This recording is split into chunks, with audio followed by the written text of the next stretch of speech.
नमस्कार सर. नमस्कार. मुखेडमधून फार मोठा विकास झाला असेल विकास. काही लोकांच्या मनाने मुखेडमध्ये विकास झाला. याबद्दल आपण काय सांगू? हे अगदी सत्य आहे. मुखेडमध्ये कुठल्याच प्रकारचा विकास झाला नाही. विकासाच्या नावावर बॅनर लागले. एवढ्या कोटीचा विकास, एवढ्या कोटीचं हे, एवढ्या कोटीचे रस्ते, एवढ्या कोटीचे मंदिर.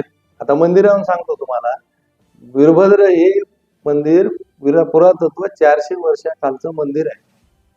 निव्वळ ठेकेदारी मिळवण्यासाठी वीरभद्र मंदिर पाडण्याचं काम या सत्ताधारी लोक आणि ठेकेदाराच्या मिलीभगतमुळे झालेलं आहे. तिथले जे महाराजांचे काय वांदे लागले ते तर त्याचे अलिद बाब आहे, ते वैयक्तिक आहे त्यांचं. पण एखादी पुरातत्व गोष्ट टिकवण्यासाठी आपण करोडो रुपये खर्च करतो. आज जसं शिवरायांचे गड किल्ले आहेत त्यासाठी खर्च करतो. आज जसं पुरातन मंदिरासाठी एक आपले डिपार्टमेंट आहे सेपरेट, त्याचं पुरातत्व विभाग आहे शासनाचा. हे असं असताना पुरातन मंदिर पाडण्याची परवानगी दिली कोण? कशासाठी? ठेकेदारीसाठी एवढा मोठा खेळ केला तुम्ही.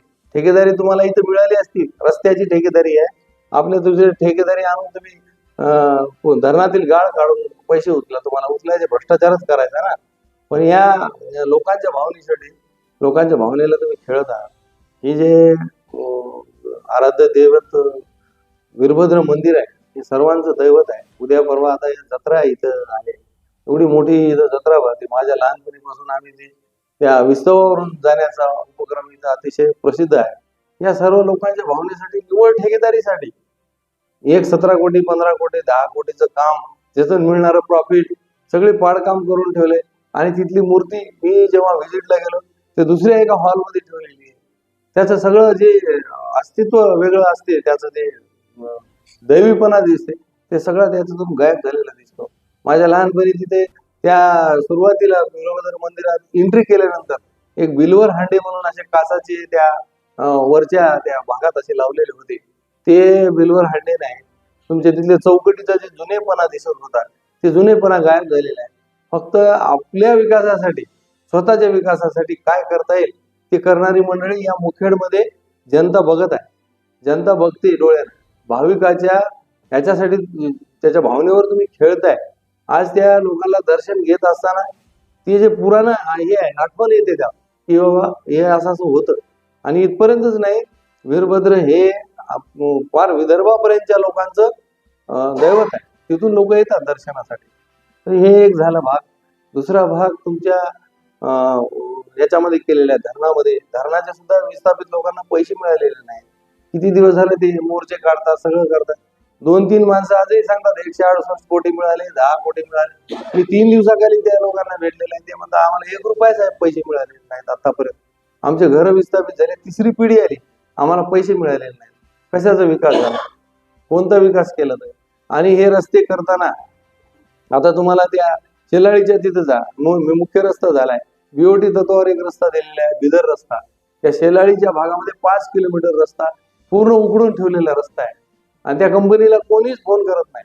आणि त्या कारण सांगतात फॉरेस्टचं त्याला हे नाही, फॉरेस्ट एनओसी नाही, याची एनओसी नाही. मग तुम्ही इथं काय काम काय करता? 10-10 वर्ष तुमच्याकडे सत्ता आहे.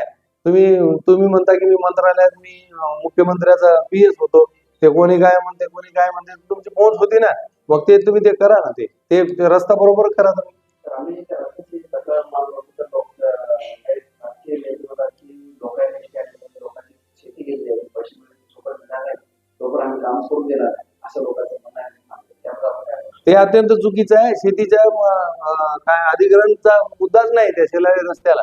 शेलाळी रस्ता जुनाच होता, आपल्या लहानपणीपासून आहे ते रस्ता. त्याच्यातलं रुंदीकरण नाही, कोणाची शेती केलेली नाही. तिथं प्रश्न दुसरा आहे. तिथं प्रश्न हे आहे की आजूबाजूला ते क्षेत्र जे आहे ते फॉरेस्टमध्ये येते. फॉरेस्टमध्ये आल्यानंतर तिथं कोणते प्राणी येऊन त्याच्या धडकेत जाऊ नये म्हणून त्याच्यासाठी एक नेट मारायचे असते दोन्ही साईडला. ते नेटचा खर्च त्याला मंजूर होत नाही, म्हणून त्यांनी ते रोड केलेलं नाही. याच्यात शेतकऱ्याच्या पैशाचा काहीही प्रश्न नाही. मुआवजा बिलकुल शेतकऱ्याला ज्याची जमीन गेलेली आहे त्याला मिळालेला आहे. त्या ह्याच्यामध्ये काही प्रश्न नाही.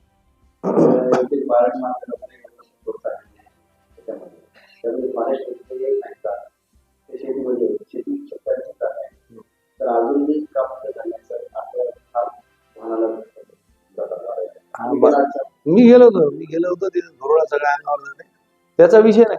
आता तिथले जे पैसे मिळणार आहेत, अधिग्रहणाचे पैसे जे मिळणार आहेत तुम्हाला, तर ते त्याच्यात अनेक कारण असतात. काही जण कोर्ट मॅटर टाकतात, काही जण भावकीचे भांडणं असतात त्याच्यामध्ये, काही कंपनीकडून पैसा येत नाही. पण कंपनीनं, मी का कंपनीचा प्रवक्ता नाही, पण त्यांनी पैसे देण्याचा पुरेपूर प्रयत्न केलेला आहे.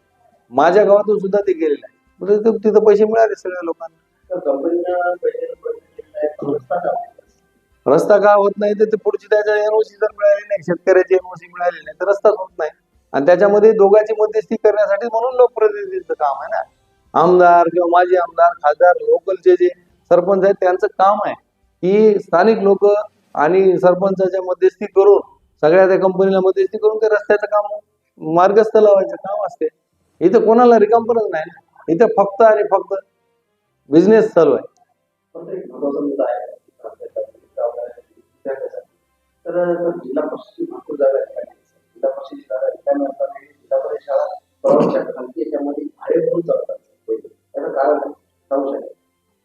जिल्हा परिषदच्या ग्राउंड असले रिकामे म्हणता की बिल्डिंग म्हणता? बिल्डिंग बिल्डिंग आणि खाजगी शाळेत भाडे भरून जिल्हा परिषद चालतात आणि खालती गव्हर्नमेंट जिल्हा परिषद इमारती असतात त्याचं परिधान.